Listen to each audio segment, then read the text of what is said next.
Now, if I say that you have to create a port channel, you have to create a port channel over here, one port channel, you have to create another port channel over here, first port channel, second port channel, and third port channel. Your task is to create 3 port channels, 1, 2, and 3. Now, in a normal scenario, what you will do is you will create a port channels, but what happens is spanning tree comes into picture, and spanning tree will see that there is a loop and there will be one port channel that is totally blocked. It will not allow us to do that, right? So for us to avoid that, so for us to use all these links, we have a concept of VPCs, that is virtual port channel. Virtual port channel will be done on your Nexus 7K, 5K, both the switches will allow you to do that. In here, you have 2 upstream devices and 1 downstream device. You can consider these as the parent devices, parent 1 and the parent 2. And this is your child device 1. Here, there can be any device. It is not mandatory to have a Nexus operating system, no. You can have your normal Catalyst switches, no worries. You can have your Catalyst devices. On the downstream switch, there is no, extra configuration for port channel. But here, all the configuration goes over here on these 3 and the 4th one. So what is this? In a port channel scenario, here you have to configure a domain kind of infrastructure. So these 2 switches will act as if there is only one switch over here. Now, technically, if you see, I'll just zoom it a little bit, zoom out. Now, if you see, this design will look similar as this. So for the downstream switch, there are 4 links going towards the one upstream switch. It looks like this. And they all are bundled into one port channel. This is the physical topology, and this is how it looks logically. That is VPC. So here, the domain, these 2 devices will act as will have some, Cisco Fabric Services is going to run in the backend.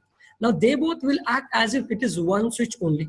For the downstream, he thinks upstream is one. He does not even come to know there are 2 separate switches. That is the power of your virtual port channel. The main components of your virtual port channel will be these. You can say this link. This is, you can say, a little similar to your VSS, virtual stack switching. But in VSS, you have one control plane and all are in a stack. Here, the control plane is separate. Both are separate control planes. Now, this link over here is known as your, this link over here is your peer keep alive link. This is only used to send your heartbeats, just to check whether my neighbor is up or no. This peer, yeah, layer 3 link with an IP address, yes. So this is just to ping from here to here. This, the devices will automatically do. This link is the peer keep alive link. So first thing is the domain. Second thing is the peer keep alive link, on which they will check whether the peer is alive. And you can have only 2 switches like this. VPC will not support many switches in a given point of time. And one switch will be a part of only one domain. So this becomes one domain for us. Now, the link over here is called your VPC peer link. VPC peer link. This link has a requirement that it should be 10 Gbps and must be in a port channel per link. One link must be in 10 Gbps speed and inside a port channel. It is very straightforward configuration. Let us go ahead and do that. So if I say I have a fresh 5000 series switch and a fresh other 5000, let us configure basic IP addressing. So if you say this is going to be blocked and VPC will act as these 2 devices are one and the link is not blocked. Logically, it looks like this. And here, the upstream link, we will configure one link to be a peer link, peer keep alive link. This is the peer link. And on the peer link, these both will act as if they both will play the role. And downstream will have only one port channel. Let's do that over here. So let us first configure our 5K1. This is just one switch. This is another switch. First of all, I will create a domain. And then let us check the connectivity. There, we will use these 2 ports. But on my 5K, I have a special port called the management interface. I will use that management interface. Let's go in here and let's say 5K1, no initial configuration dialog, admin. Let's say show interface brief for VRF management actually. See, I have an IP address on my management interface. Just assume that there is a physical interface over here and that is 11.0.0.1. Here I will have 11.0.0.2. Let us be sure. Let's go on the other device.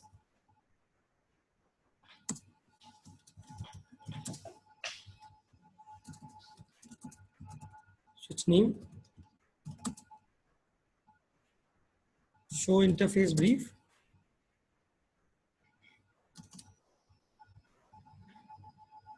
We have we don't have an IP address on this management interface. So anything you do, be double sure. Now I will say interface mgmt0 IP address 11.0.0.2/24. So it's a virtual IP. It's a virtual IP, you can say. It's interface management. There is a management port on your 5Ks. I'll show you. So it's a faceplate will be there. Yeah, on the front, it is besides the console, you will see. So 11.0.0.1. Let us check the other side. Is it reachable? Always make sure that it is reachable. See, it is not reachable. Let us check because let's check. I was missing this VRF management because there are two separate VRFs. One is a default VRF and one is a management VRF. A virtual routing, I'll tell you VRF, but you should be sure that your IP is reachable. So let us start configuring your VPC. For virtual port channel, you need the feature. Yes, using that, this is your keep alive link. So first I will initiate the feature. First we will do the feature configuration stuff.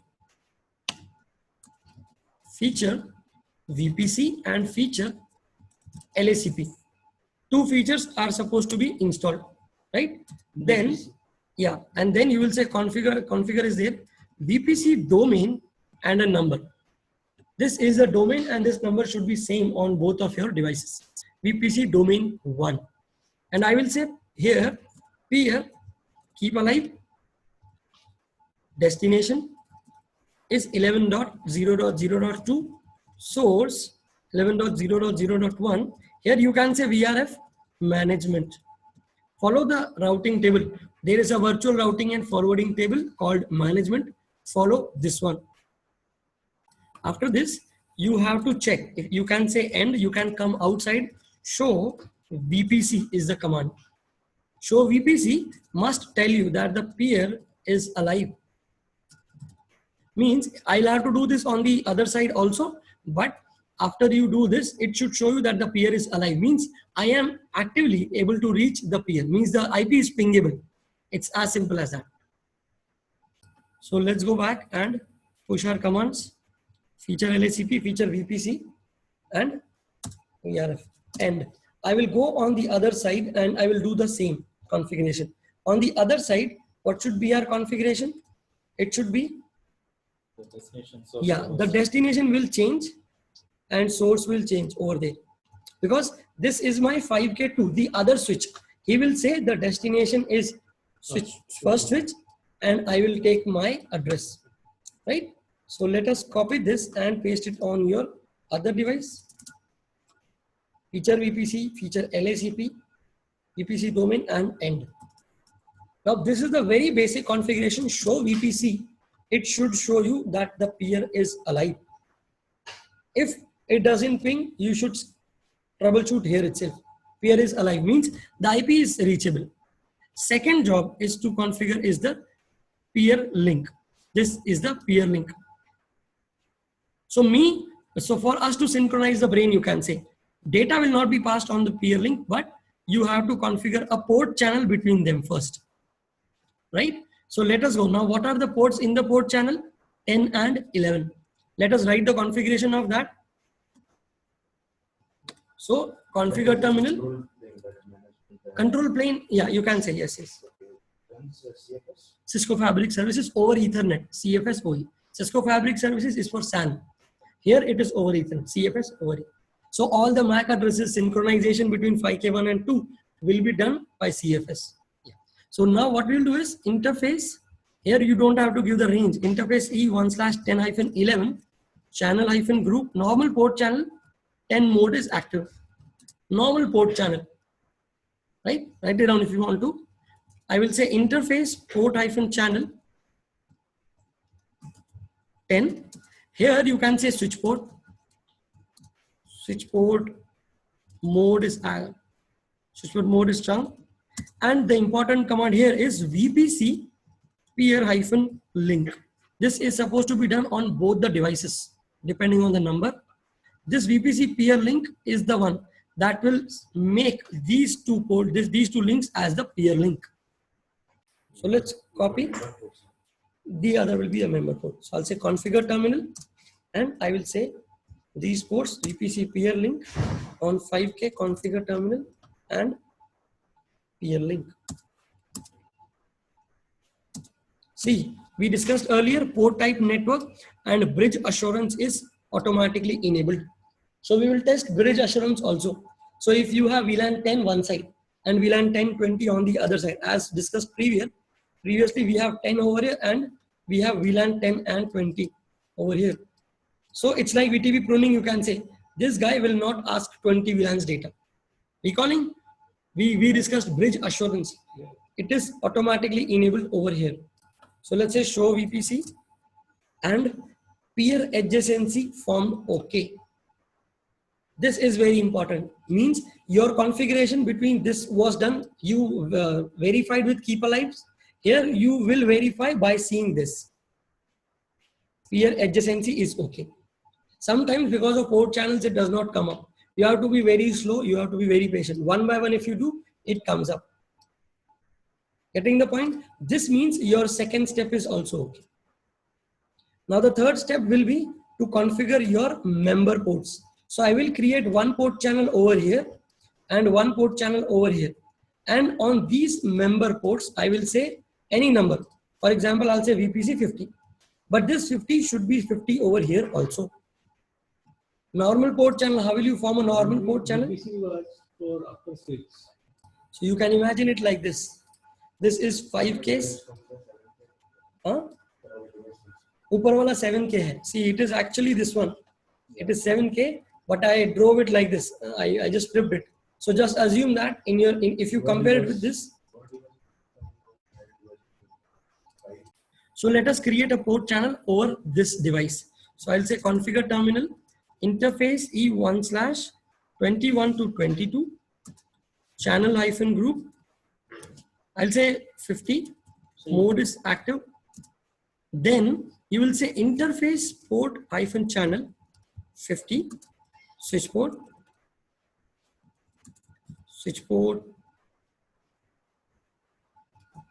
mode is chunk. Here you will say VPC any number 50, VPC 50. This is the command that will tell your device to put this inside the port channel. So from me, I am creating one port channel. From my neighbor, he will create another port channel, but they will act as if it is one. It is one. So that is what the magic is going on.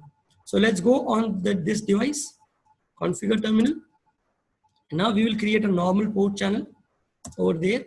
Similarly, I'll go on the other device, but the other device has different numbers, 23, 24.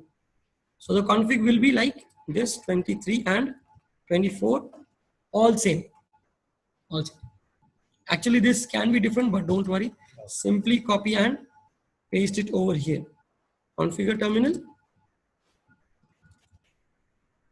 And let us paste. It's very simple, straightforward. VPC 50.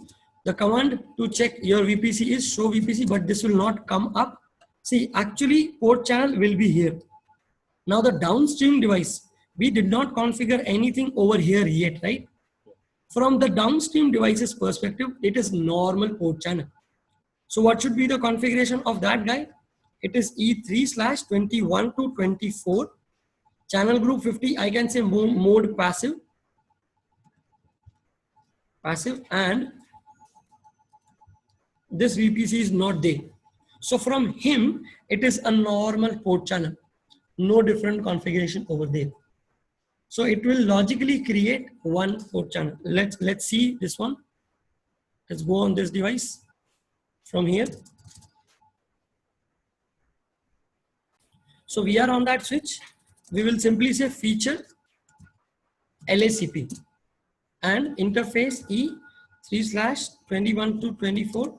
No shut it down. Basic. And then I can paste these commands over here. Channel group mode, passive, switch code mode trunk. Show port hyphen channel summary. It is down. It will negotiate, and you see I created only one port channel, and this should come up eventually. See, half of one side has come up, the other side did not come up. So you need to see this. All are passive. Well done. Your VPC is up. This is the child device who created normal port channel. From his perspective, there are 4 ports inside one port channel. Logically, it looks like this. This is your one device. This is your another device. And there are 4 links connected to it. Simple as that. That is the use of your virtual port channel. So if spanning tree sees it like this, spanning tree will not block these links. No. That is the reason we are using virtual port channels. Let us test it on the other side. Let us test it over here. Show VPC. If I say, he will tell me that the configuration status is fine. And here, if you see, this is important stuff. This should be success. This is the downstream device and it is up. So we are actively sending. Sometimes if something does not come up, sometimes if something does not work, you can have a very good command. Show VPC consistency parameters. Show VPC consistency parameters. You can say question mark and there will be around 4 options to it. Show VPC consistency parameters. You can say global. So what is this feature is, say you have to see the running config on your device, on your neighbor device. This will show you all the backend parameters over here. For example, if VPC is not coming up, maybe there is a type 1 or type 2 mismatch. There are 2 types of mismatch. One type of mismatch can, will not allow your VPC to come up. And the other type of mismatch will allow VPC to come up, but data will not come. So here, if I say my side is RSTP, your side is PVST something, then VPC does not come up. So for troubleshooting, this is a very handy command, very nice command. You can see global parameters related to, see, show VPC consistency parameters, interface port channel 50. If I say, he will tell me that these are my side parameters, this is my value, and this is my peer's value. Getting the concept?